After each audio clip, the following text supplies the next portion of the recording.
Unfortunately, there's no traffic, they're not gonna wait. Oh, cool. Sorry, just an FYI, we have that reserved just for a boss, so, any other seat.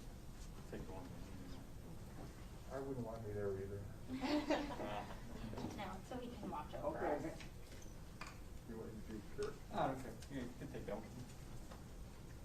You know what, actually. 785-5499. Are you, Is she not answering, or, I called? 217-785-54. No, but you don't have to do that time of day. Oh, you know what, it doesn't matter, because, the way, if he's pulling for you on it, I mean. Hey, I just wanted you to see the last slide. Kevin is coming, and so if we can have the card. Yeah, so do you want me to do time of day then? That's probably All good, right, yeah. thank you. Yeah, that'd be good. Okay. That'd be best. So Kevin's coming to relieve you, I guess. Right, yeah, eventually, exactly. I can't hear you. Yeah, I'm gonna go over this really quickly and then I'll switch it over. Is everything all right? Yeah, everything's great. Cool. Yes, I am.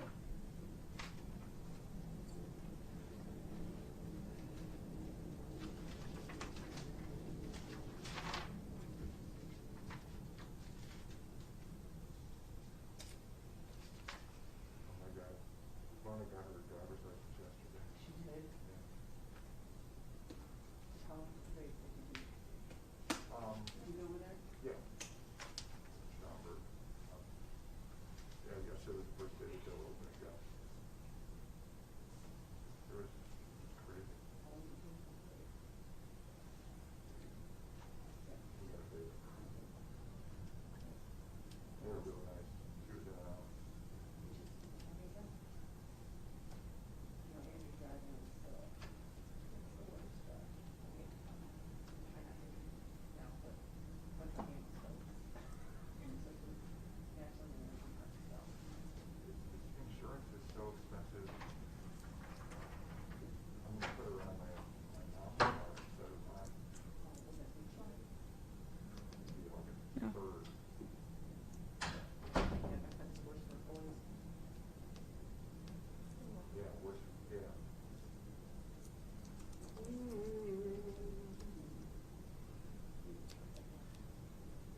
Well, good afternoon, everyone.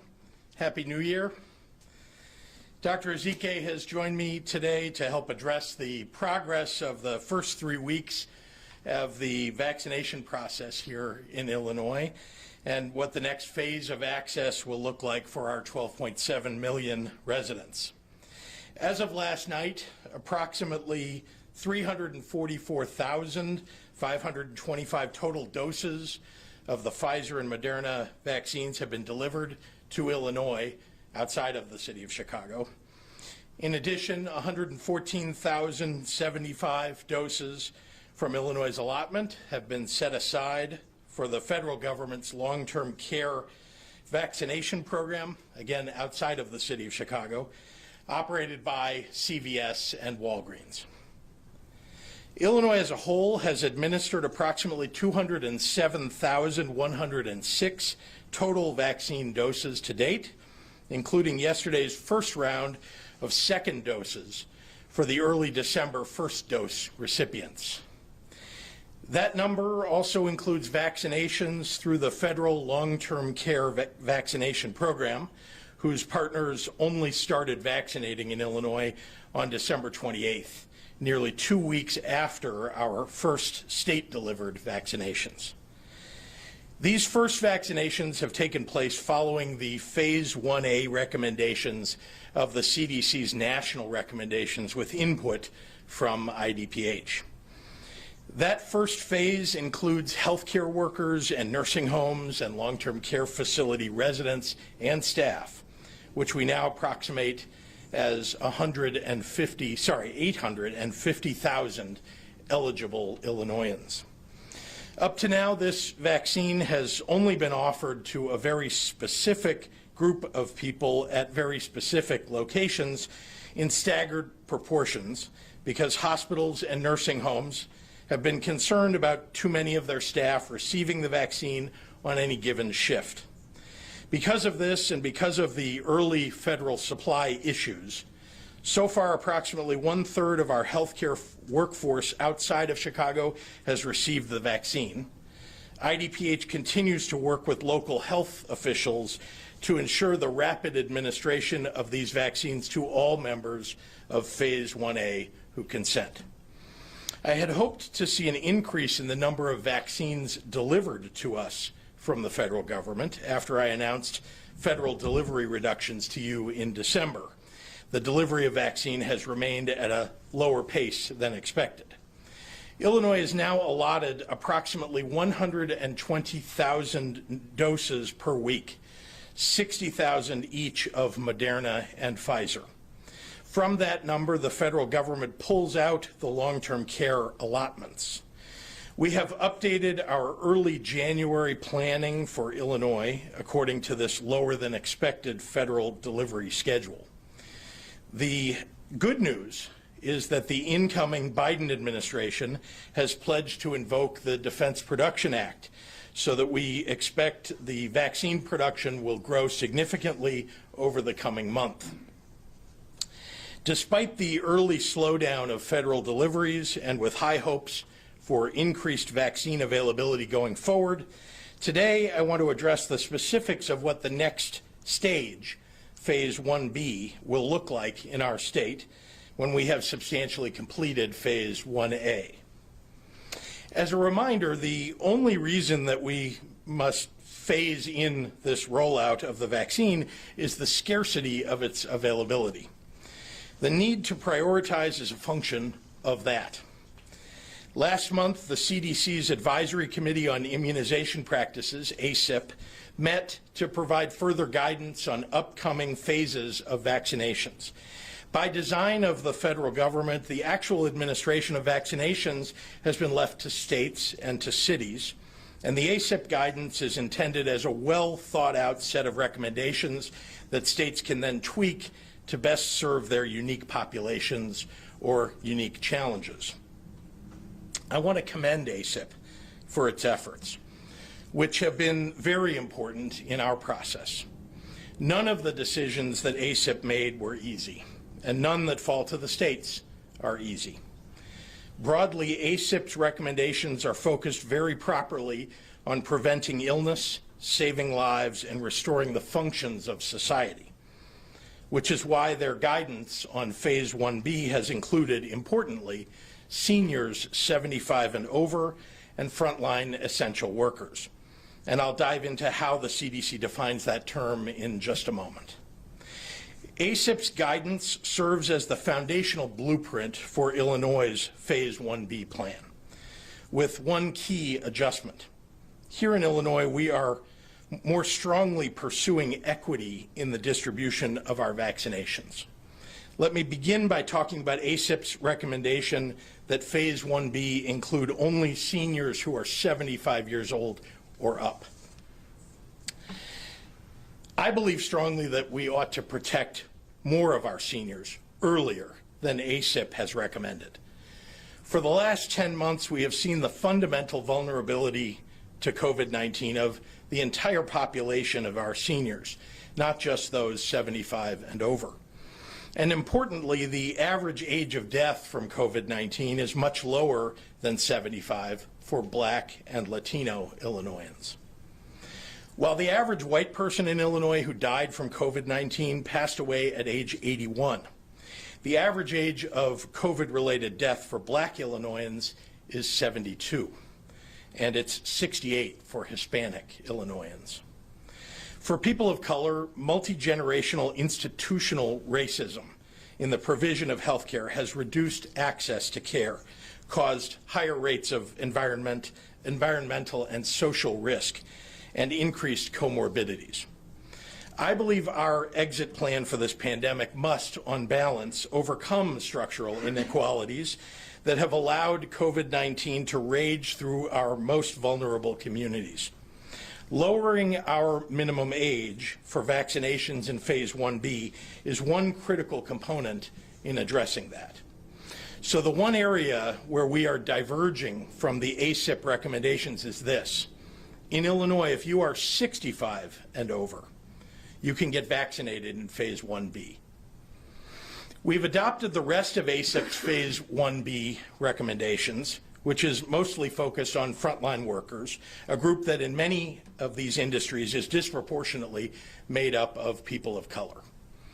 The ACIP term frontline essential worker is really focused on those individuals who carry a higher risk of COVID-19 exposure, in large part because their work duties can't be performed remotely.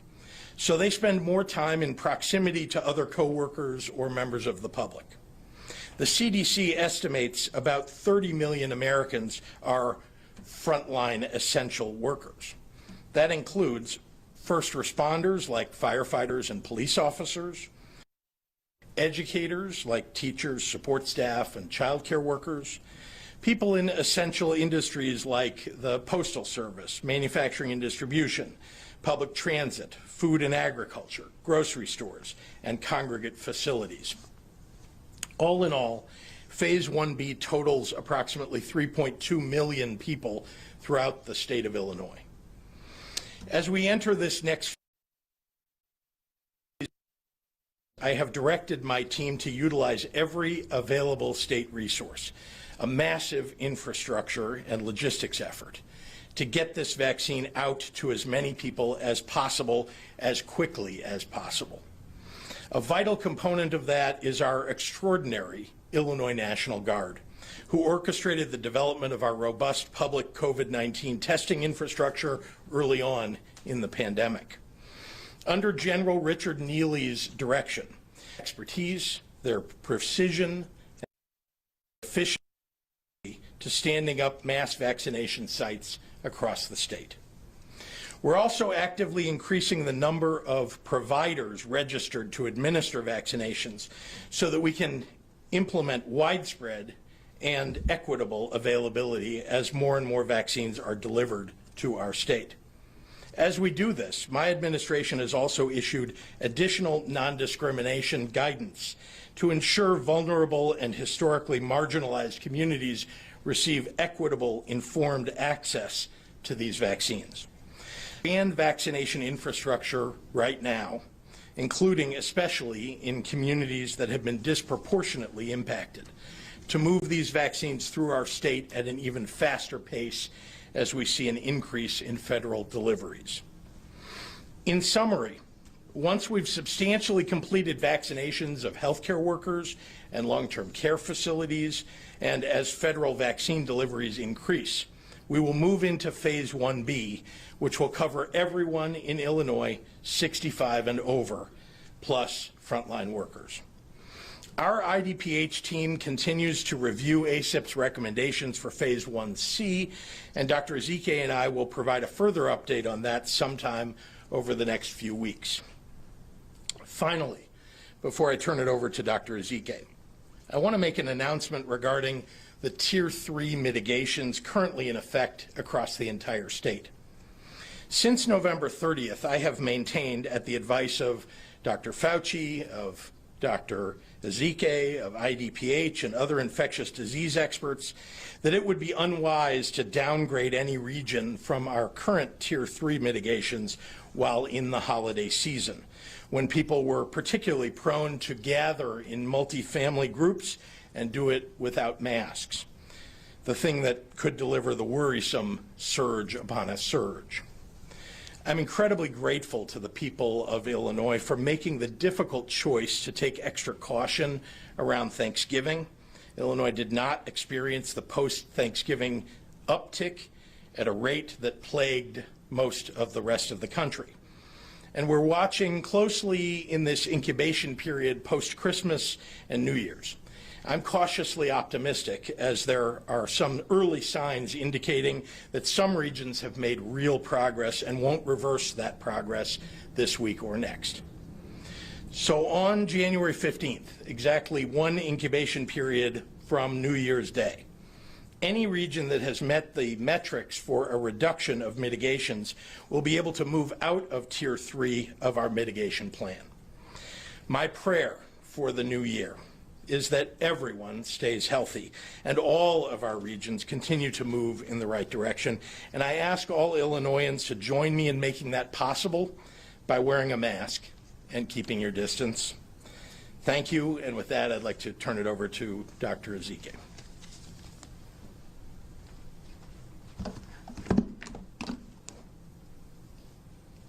Good afternoon and Happy New Year. I am really hopeful and optimistic that 2021 will be a great year, and part of that optimism is because I get to be standing here sharing information about the next phase of vaccines. We are getting shots into arms, and that's exactly what we need to end this pandemic.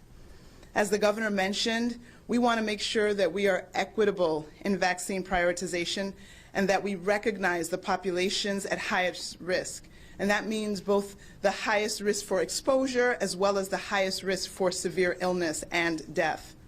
The Centers for Disease Control and Prevention recently adjusted COVID-19 mortality rates by age. In doing so, the CDC found that Latinx and Black Americans were dying at a rate of almost 3 times that of white Americans. In Illinois, the average age for COVID-related deaths among Black populations, as the governor mentioned, is almost 10 years younger than the white population, and then the average age for the Latinx population is 12 or 13 years younger. These data highlight the importance of recognizing the age differences in the data to inform our actions going forward and the recommendations that follow. While the highest count of COVID-19 deaths is among those 75 and older, the majority of our Black and brown populations are dying well before that. And therefore, we need to make vaccine available to all those at higher risk of death.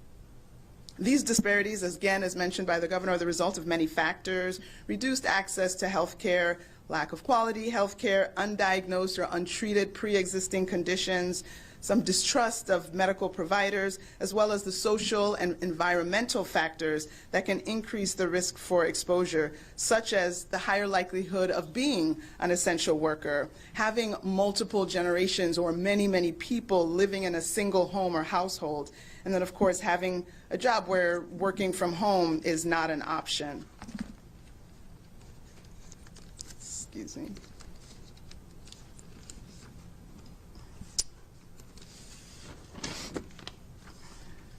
So throughout this pandemic, we have been working closely with our minority communities to make sure that we increase access to testing, and as well to provide information and educational resources. And we're doing the same with regards to vaccine information. We're working with faith-based communities and faith-based organizations, community-based organizations, and our community ambassadors to get this important information out, to dispel myths and allow the truth to be shared.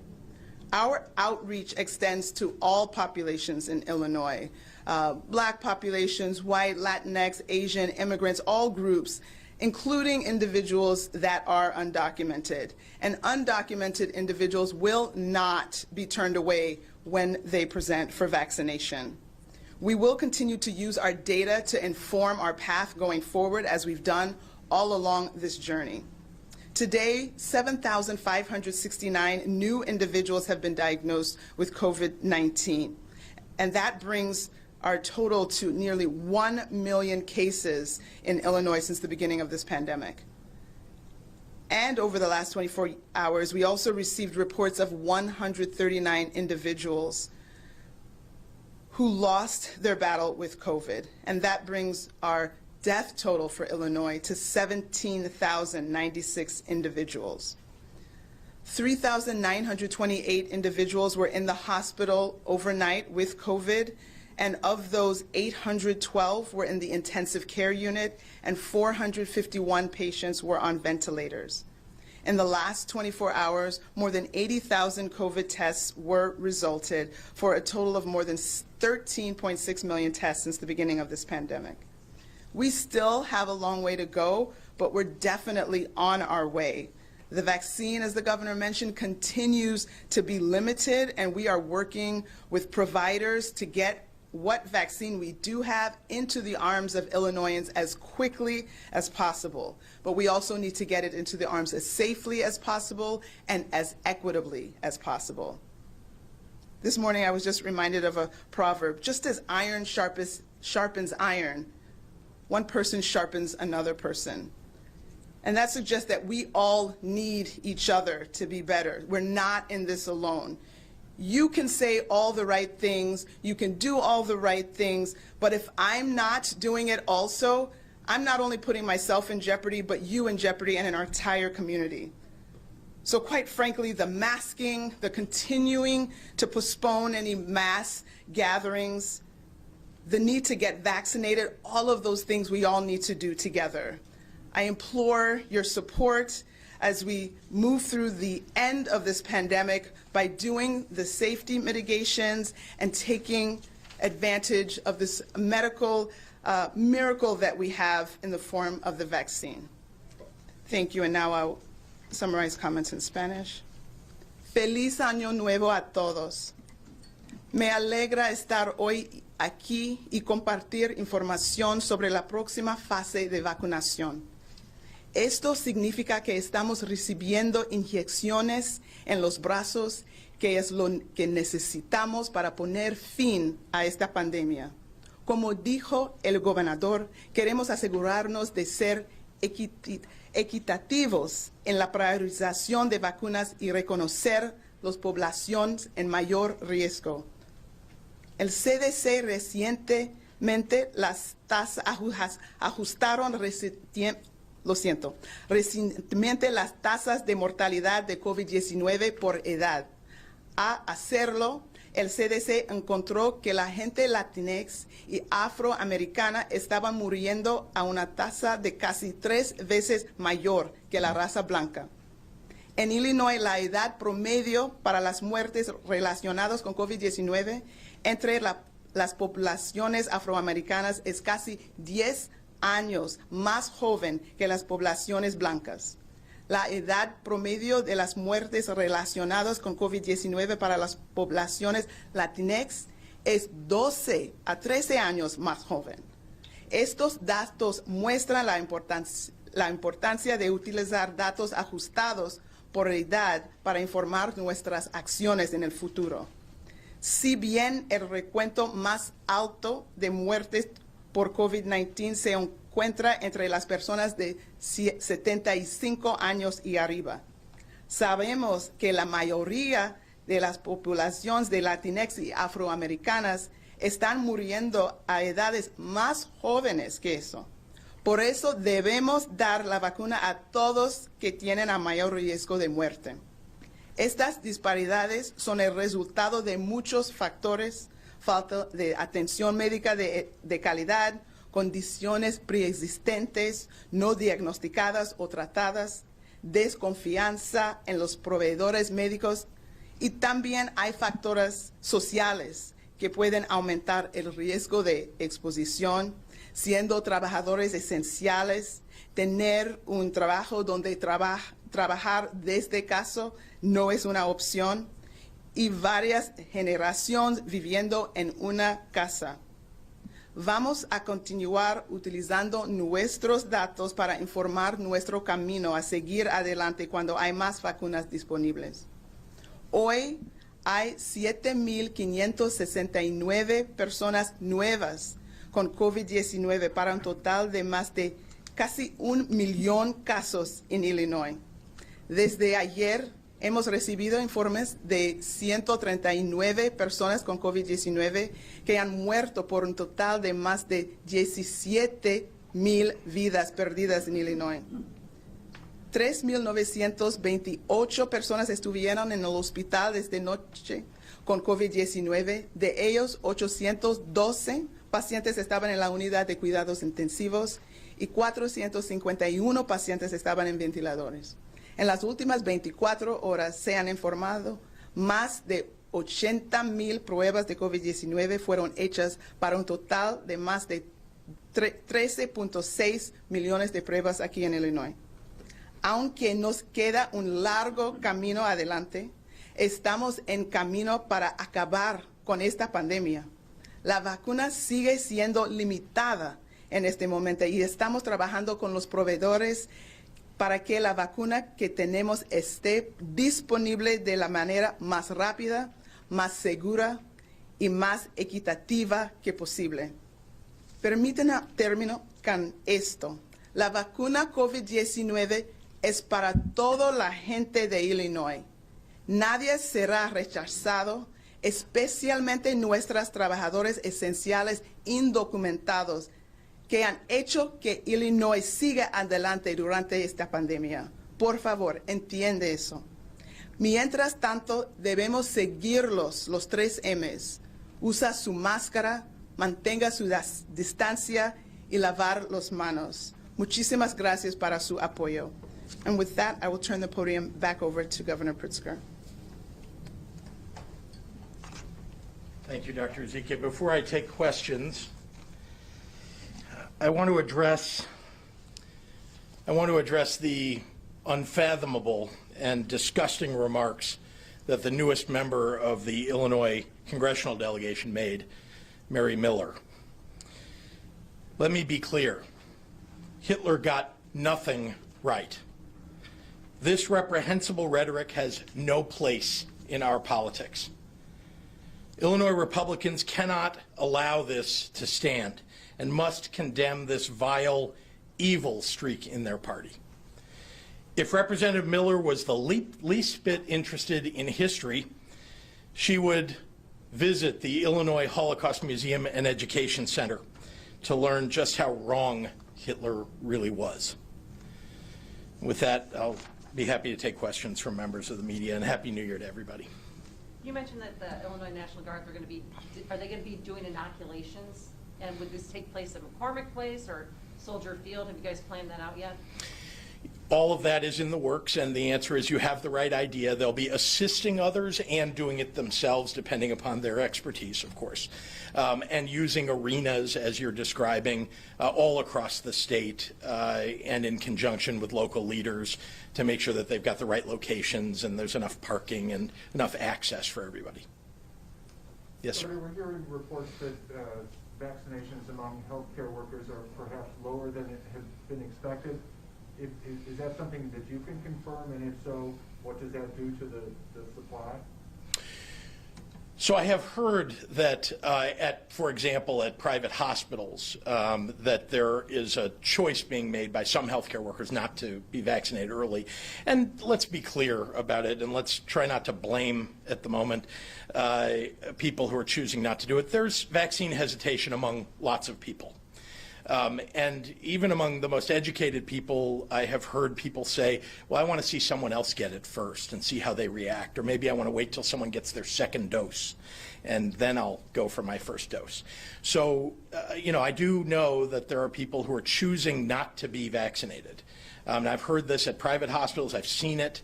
That isn't going to stop us. We are going to continue, and people are choosing to uptake as we go here. There will be, as education is done, as people understand this better, as they become more comfortable with it and they see more people get it, I expect that more and more and more, not just healthcare workers, but others, as we open up to 1B and 1C, will want to get vaccinated. Is it enough that it is creating more of a surplus of the supply than you would have expected? No. Whatever is, not being chosen to be uptake, by somebody to have injected in their arm is being given to somebody else at that facility. The facilities themselves, the hospitals, for example, are telling us, because they discuss this with their workers, how many vaccines they need to have doses they need to have delivered, and then we're delivering those doses. And if they have leftover doses from any given day, they're giving them on the next day. How are you anticipating folks in 1B will be able to sign up to get this vaccine? Yeah. So we have electronic means for scheduling. That's one thing that'll be in 1B. So by appointment, but obviously in mass vaccination sites, you'll have multiple people with appointments at similar times, right, every few minutes, and in multiple lines of people that may want to get vaccinated at any given moment. So that's one way. Obviously educating people about where they can go. In some places there will be a lot of people that want to get vaccinated very early. In other places it'll be staggered. So it will depend on the location and the desire of people who live in that area who qualify. And at the current rate that we're receiving the doses, I know this changes and we have less than we were expected, but do we have any idea on when we might be moving toward the end of 1A and into 1B, any sort of timeline? Yeah, it'll be a few weeks from now because we're still, getting all of the long-term care facilities covered, and there are still healthcare workers that are being covered. And we're waiting for more and more vaccine to arrive. That's really the biggest holdup to getting through the entire thing is that. But there are lots of features of, the speed with which we can get this into people's arms, and we're working as expeditiously as we can. So since we didn't have a Thanksgiving surge, and right now hospitalizations are down about 2,000 from the peak at the beginning of November, why not let people go back to just phase 4 right now? I appreciate the question, and let me say that while we didn't see the kind of surge that we expected, you did see some hiccups, let's say, along the way, and even over the last week, where you saw, some of our positivity rates really start to climb again. So why not do it now? Because we're right now literally in the post-Christmas incubation period, and then post-New Year's Eve. We all know that there were people who chose to have a party or chose to get together with lots of other people, which we've asked them not to do, but people did it anyway. We want to make sure that we're keeping our infection rates as low as possible, and so we've scheduled essentially one incubation period after January 1, which is why January 15th is when, and by the way, these regions can move down not just to Tier 2, but wherever they belong in terms of what their infection rate is and what their hospitalization rates are. We'll do two more in the room, and then we got to get online. Yeah. Just real quick, you mentioned the Defense Production Act, which President-elect Biden might enact. Do you have any anticipation as to what impact that might have on production? In terms of the numbers, yeah. It's hard for me to estimate because I haven't been to the facilities that are manufacturing this, but I do expect that the ramping up will get to a point where we'll get hundreds of thousands per week of vaccine. I mean, right now we're not getting hundreds of thousands. We'd like to see 500,000 per week, and we're hopeful that we can get to that point. But it's hard for me to predict exactly when we would get there or exactly how many will be delivered, but my expectation is it'll be a lot more delivered to the state of Illinois once the Defense Production Act is invoked. I'm a little bit of a nerd, but I watch other governors' COVID-19 updates. Mm-hmm. And Governor Walz in Minnesota, he stopped sports and said, give me 3 weeks, I'll come back to you. Mm-hmm.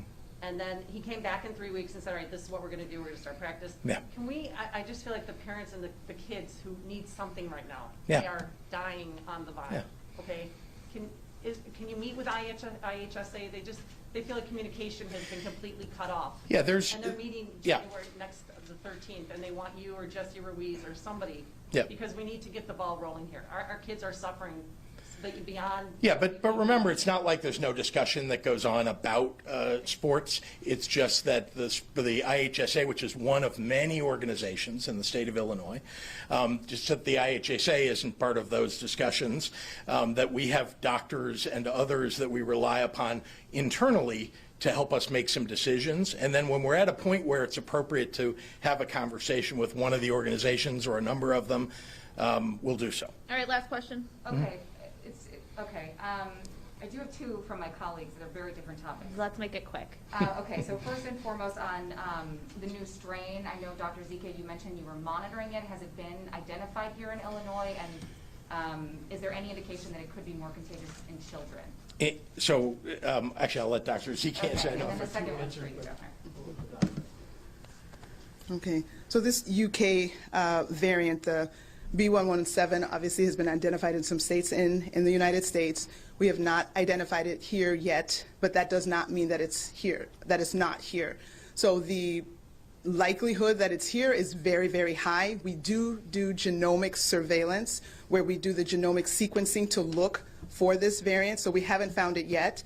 In the samples, we obviously don't test every single sample, but of the samples we have generated, we have an internal team in the state that does sampling, and we also send samples to the CDC, and between all of those samples that have been sent, we haven't found it. That doesn't mean, again, it's not here, but it means that it's not in a high enough proportion compared to the other circulating strains to suggest that it's predominant. I want to remind you that in the UK, it was about 80% of all the strains, and so that's why it was very clear that it had taken over the others. That's clearly not the case here, or we would have found it in even the sampling that we're doing now. So we will obviously continue our sampling, the sequencing, and we will let you know as soon as we find it, and then we will continue to be monitoring.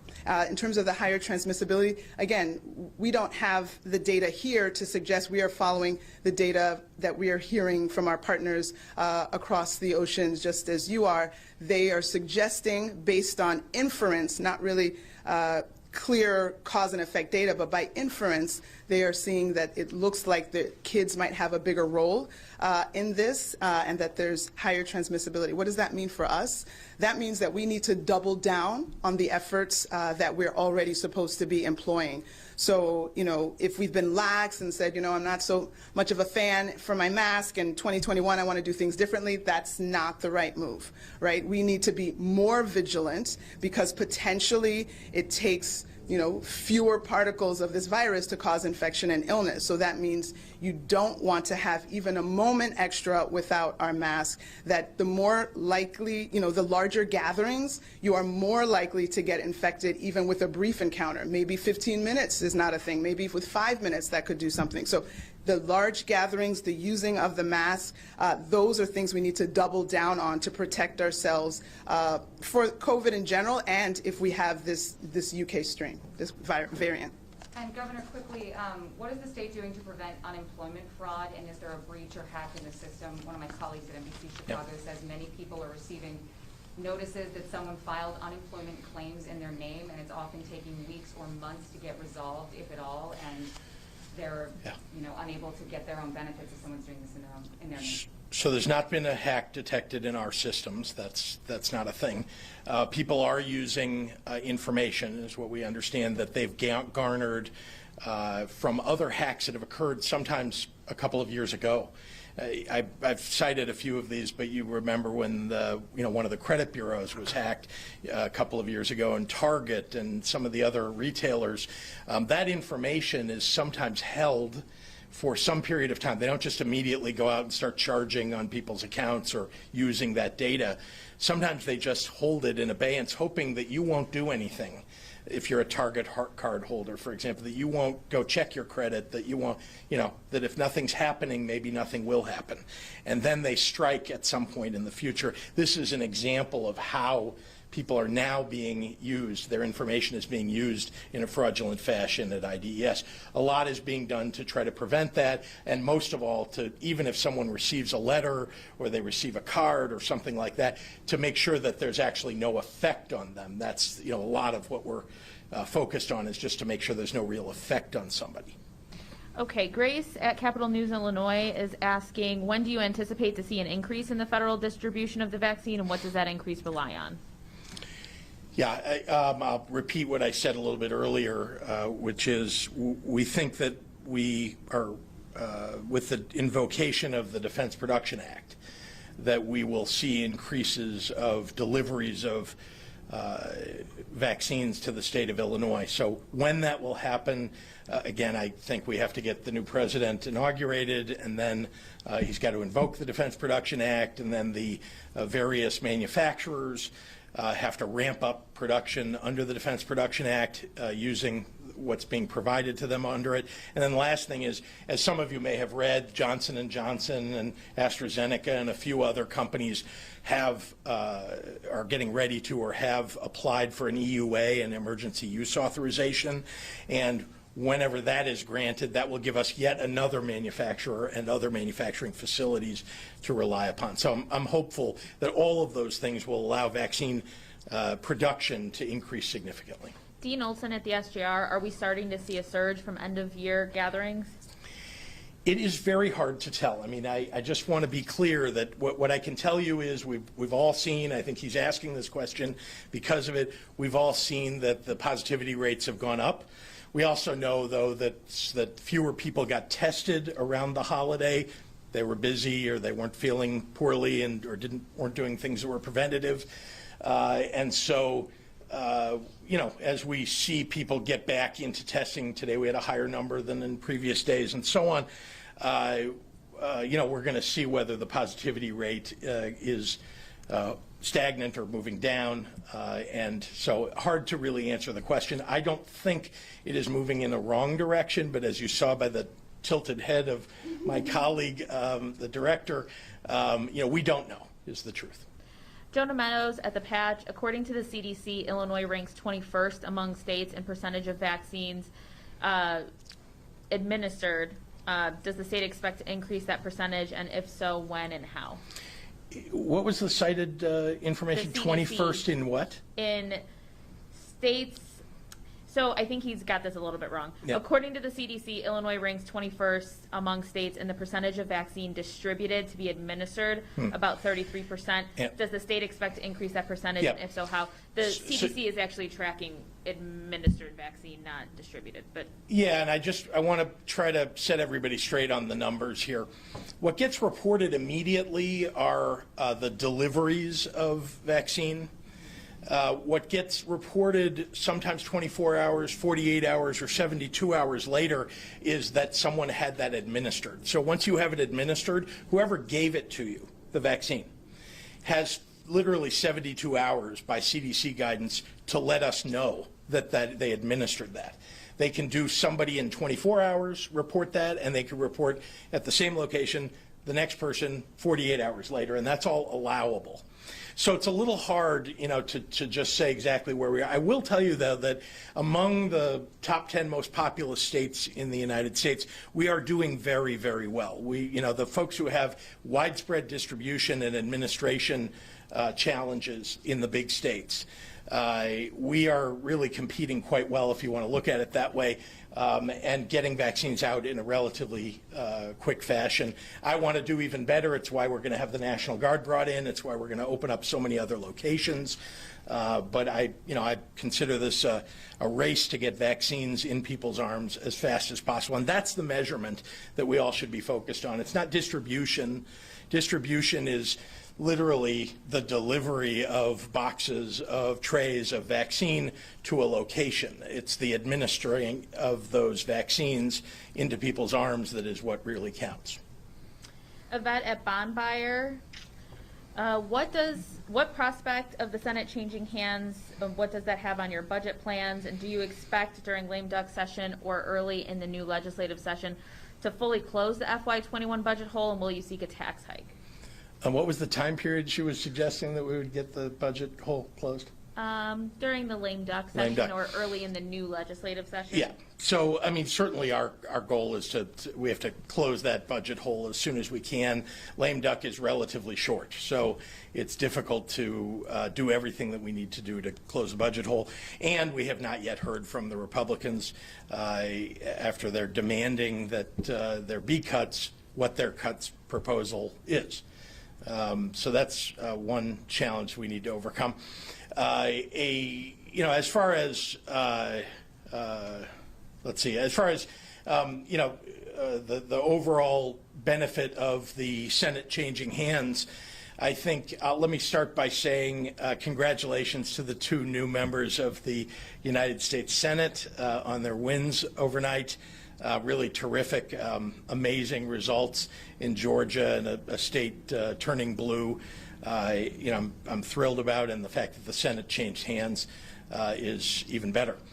As far as how that'll affect the state of Illinois, well, let me just say I think there are two things immediately that we could all point to.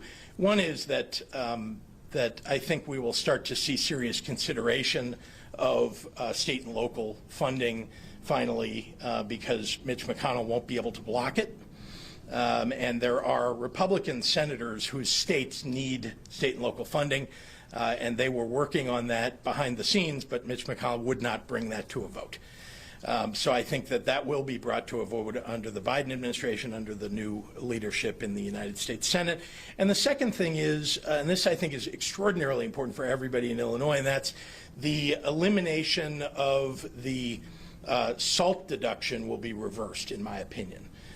This is the state and local tax deduction that used to exist that President Trump fought to get rid of because he wanted to punish big states in the United States, particularly those that lean Democratic. And so I think that we will see some movement on eliminating the prohibition on state and local tax deductions. Cassie Walker-Burke. That'll be great, by the way, just for everybody. That will be great for everybody's, lowering everybody's tax bill and, burden of property taxes. Cassie Walker-Burke from Chalk Beat, Chicago.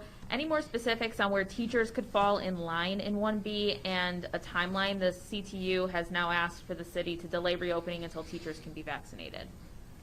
Teachers are in that category of 1B, and so they'll be able to, as the vaccines arrive, they'll be able to visit one of the sites that we're setting up or any other provider that's registered in order to get vaccinated. And also the city of Chicago in particular, which controls its own vaccine distribution, has the ability to set up sites that might be more convenient specifically for teachers. Jim Leach at WMAY. Any updates on efforts to get AFSCME to go along with furlough days or on other efforts to close the budget gap? Nothing to announce yet. Hold on one second. What do you hope, this is Joel at the Daily Line, what do you hope is taken up during lame duck session? Are you pushing any particular issues heading into the start of the 102nd General Assembly? And do you have any preferred House Speaker candidate? So there are a number of things that I think should be taken up in the lame duck session, which again is relatively brief. But one of them, which not many people have talked about, is it's a decoupling issue. There's a tax provision as a result of the CARES Act passage that would essentially deprive Illinois of revenues that it otherwise should get. And so it's literally a technical fix that we ought to just do. It's good for everybody in the state. And so that's something that I would like to see done in the in the lame duck session. And then, of course, there are quite a number of things that the legislature itself has suggested that they might take up, including issues that the Black Caucus is raising that I'm that I favor, and I'll work with them on. Jake Griffin at the Daily Herald. While ultimately everyone needs to be vaccinated, should hospital employees that work mostly from home or away from the front line, like finance and public relations, be getting vaccines while Phase 1B essential workers and the elderly continue to wait? Look, rather than focus on the exactitude of the delivery to exactly the right, that we are focused on healthcare workers, facilities, and hospitals are trying to get to the frontline workers first. I know that all of them prioritize frontline workers, and working their way backward. Anybody that comes in contact with a frontline worker that's at the hospital comes in contact on a regular basis, and so on. So the intention, I think, is to get to the right people. Those who are administering, so far have shown that they have good intentions to follow the ACIP guidelines, and we expect them to do so. Indeed, they agree to do so when they accept vaccine. Sean Balint is asking if you would share your thoughts on Senator Menard leaving the chamber to join the team. Well, I'm thrilled that Senator Andy Menard will be joining our administration shortly. I think anybody that knows him knows that he is one of the most thoughtful state senators that has served in the state Senate. I know that there are many people in the state Senate who will see it as a real loss for them that they have a colleague who's leaving them during this session, which will be challenging and interesting for everybody. But he will still be working in state government in a very important position, advising me. I rely upon him as somebody who tells the truth, who knows the process better than almost anybody, and I'm looking forward to having daily working relationship with him. Aaron at the Hyde Park Herald. We continue to see high rates of vaccine hesitancy among Illinoisans of color, though the issue is at play across the state with people who have lower educational backgrounds and et cetera. What is state government going to do about this, specifically state policy, or pursue action or advocacy campaigns? So we are doing education campaigns to make sure that people of color and others who may be vaccine hesitant will learn, understand how important it is to get vaccinated. As I said a little bit earlier in answer to a question, I think that many of the people who are hesitant to get the vaccine want to see someone else get it, someone that they know, someone that they can ask a question to, like, hey, how did it feel? If you've gotten your second dose, is everything okay? Is everything going well? And I think that is a lot of how people who are hesitant are thinking about whether or not they will get the vaccine. But there are others who have questions, and as a result of that, we're providing frequently asked questions opportunity online for people to get information that they need. We want everybody to know that these are safe, that you've seen them administered already around the world, not just in the United States, around the world to tens of millions of people. So we now know that it is in fact safe. And anybody that looks at that will know, and feel comfortable about that. But there's a lot of work to do to make sure that people understand what this is and what it isn't. It's not like other vaccines. It's actually safer in many ways because there's no live virus associated with it. Have you gotten the vaccine yet? I have not. No. Kelsey Landis at the Belleville News Democrat is going to be our last one. Yeah. In what phase will all state lawmakers, not just those who meet the other criteria, be eligible to receive the vaccine? Is this a priority to ensure continuity of government? Anybody who is eligible under any of the phases who serves in government will have the opportunity to get vaccinated when their phase comes up. All right. Thanks, everyone. Thank you. Thank you.